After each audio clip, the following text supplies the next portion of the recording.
Lo que hicimos en en la última clase fue ver cómo hacer modelos de clasificación. Es decir, tenemos a una clase a la que le queremos predecir la clase y nosotros usamos dos tipos de modelos. Vimos el de regresión logística y también trabajamos el modelo de discriminante lineal.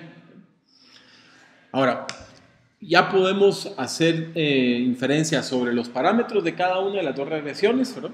De los dos tipos de clasificaciones, y lo único que nos falta es establecer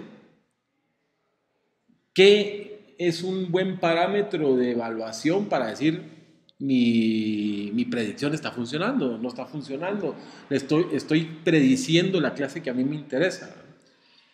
Entonces, para poder hacer esto, nosotros lo que vamos a utilizar es lo que se conoce como una matriz de confusión. Así se llama la matriz. Para poder trabajar y hacer la evaluación por matriz de confusión, tenemos un poco de pérdida de información porque tenemos que separar nuestro set de datos en dos sets diferentes, ¿sí?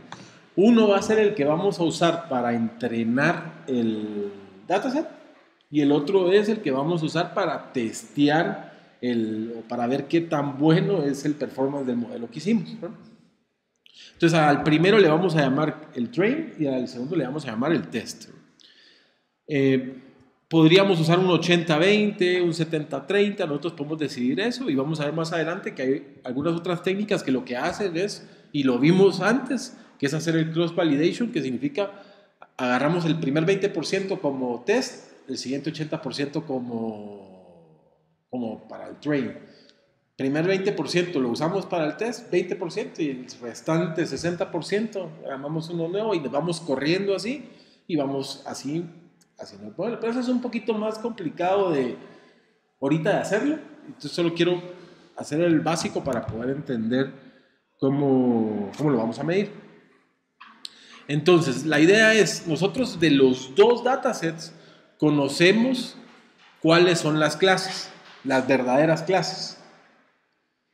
Y lo que queremos ver es cómo reacciona nuestro modelo cuando nosotros lo testeamos con data con la que no fue entrenado, que es como va a pasar en la realidad. Nosotros al modelo le vamos a meter data que nunca ha visto y va a tratar de predecir la clase. Entonces, la matriz de confusión se tiene que dividir primero en las filas van a estar lo que observamos, o sea, el resultado positivo y el resultado negativo, y en las columnas va a estar la predicción del modelo, cuáles predijo como positivos y cuáles predijo como negativos, ¿verdad? Estamos pensando en una clasificación binaria ahorita, ¿verdad? Entonces, la primera celda, que es donde está positivo, positivo, eso lo que significa es que ahí lo que tenemos es todos los positivos que el modelo pudo encontrar. O sea, que eso es lo que le vamos a llamar el valor, los valores, los verdaderos positivos. En inglés usan TP, True Positive. En el caso de esta otra fila, ahí vamos a tener los que eran negativos y nuestro modelo clasificó como negativos, ¿verdad? Entonces esos son nuestros verdaderos negativos. Después tenemos esta celda que lo que nos dicen son los falsos negativos, aquellos que eran positivos y fueron clasificados como negativos por el modelo. Y después tenemos los falsos positivos, que son aquellos negativos que el modelo clasificó como positivos, ¿ya? En un caso ideal, ¿qué debería de pasar con esta matriz?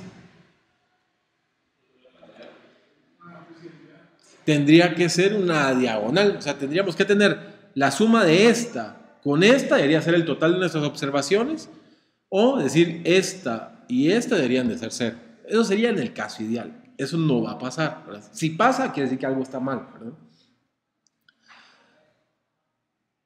Entonces, hay varias medidas que se usan para ver qué tan bueno es el modelo. La primera medida que vamos a usar, si quieren me voy a acercar,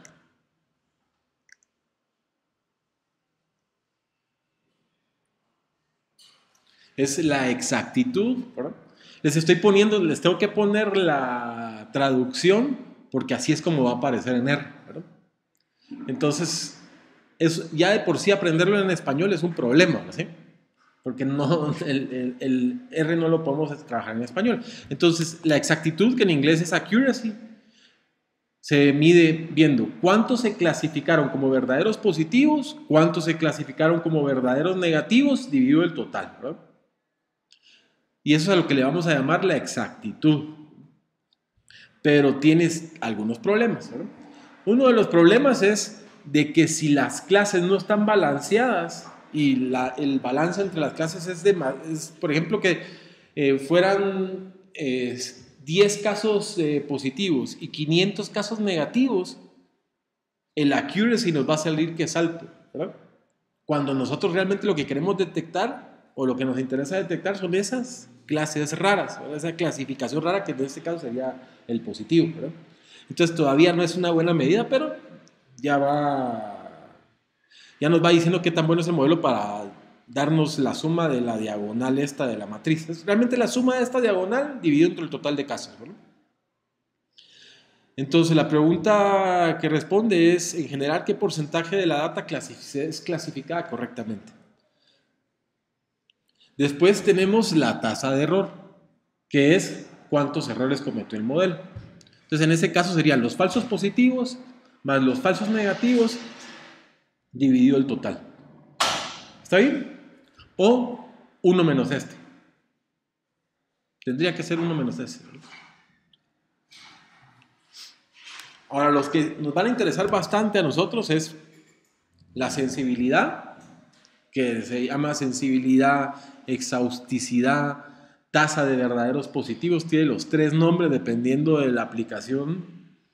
La traducción al inglés es el recall, sensitivity y true positive rate, y normalmente lo ponen como TPR en los programas. Entonces, la pregunta que responde esto es, cuando la clase es positiva, o sea, si la clase es positiva, ¿qué porcentaje se logró clasificar?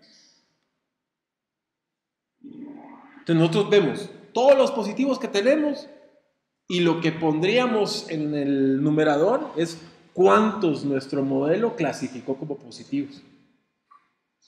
Y eso es a lo que nosotros le vamos a llamar la sensibilidad o el recall. En casos de problemas donde está desbalanceado, este es el parámetro que tenemos que optimizar. Tenemos que optimizarlo en dirección de clasificar a los verdaderos positivos, ¿verdad? Nosotros lo que queremos es detectar que este cometió fraude, o detectar que este va a caer en mora, o detectar de que este tiene la enfermedad, si fuera un caso de un problema de diagnóstico. Y a la par de este está el otro que se conoce como la especificidad o tasa de verdaderos negativos. Esto lo que me dice es, si yo tengo, de todos mis negativos que yo tengo, ¿cuántos el modelo pudo capturar? Eso es lo que nos dice la especificidad. Luego tenemos la precisión. La precisión dice, del total de positivos, ¿verdad?, de los que están clasificados como positivos, ¿cuántos eran realmente positivos? Eso nos da la precisión. Nos dice qué tan buenos somos para clasificar positivos. ¿Está claro eso? Es como BP dividido BP más FP. Es BP más FP. Sería la suma de esta columna. Ajá, porque es, como dice, total clasificados positivo es la suma de esta columna, ¿verdad? Eso nos da el total que clasificó el modelo como positivos, pero puede ser de que fueran verdaderos negativos que se clasificaron como positivos, ¿ya? Eso es lo que nos va a decir la precisión. Lo ideal sería que nosotros tuviéramos un modelo que tiene una precisión alta, ¿verdad? Quiere decir de que clasifica muchos de los positivos bien y pocos de los que son negativos como positivos. Siempre va a haber un pequeño error, ¿sí? ¿Cuál es la diferencia entonces entre la sensibilidad y la precisión? ¿Qué tal si nosotros decidimos clasificar todos como positivos? ¿Qué va a pasar con la sensibilidad? Capturamos a todos los positivos. Sí. Todos, o sea, dijimos todos son positivos, entonces tenemos ningún falso negativo, ¿verdad? Y tenemos aquí llenos a todos los positivos, pero toda la data es positiva, ¿verdad? Pero en falsos positivos tenemos a todos los que eran negativos, entonces la precisión es baja. ¿Lo ven? Por eso es de que los dos son diferentes, o sea, los dos miden cosas diferentes, ¿ya? En el caso donde tuviéramos 0 y 0, la precisión y la precisión y la sensibilidad estaría iguales, ¿o no? O sea, solo esto es para compararse desde una clase, digamos. Ajá, es que estamos tratando de clasificar los errores que se pueden cometer y cómo medir ese error, ¿no?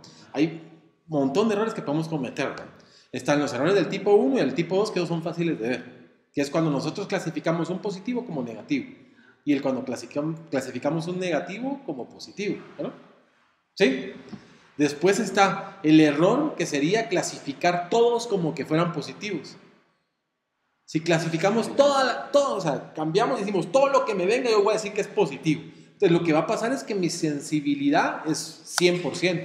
Yo estoy capturando a todos los positivos, pero mi precisión va a ser baja, porque estoy diciendo, voy a tener un montón de falsos positivos. Es más, todos los que eran realmente negativos los estoy poniendo como positivos. Entonces la diferencia entre la precisión y la sensibilidad se va a marcar. ¿Ya? Después tenemos el valor de predicción negativo, que es cuando nosotros agarramos todos los que se clasificaron como negativos y vemos cuántos eran realmente negativos.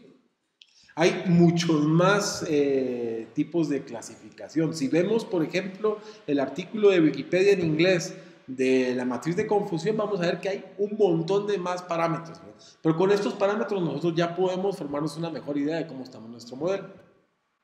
Lo que vamos a hacer ahora es empezar a hacer la clasificación.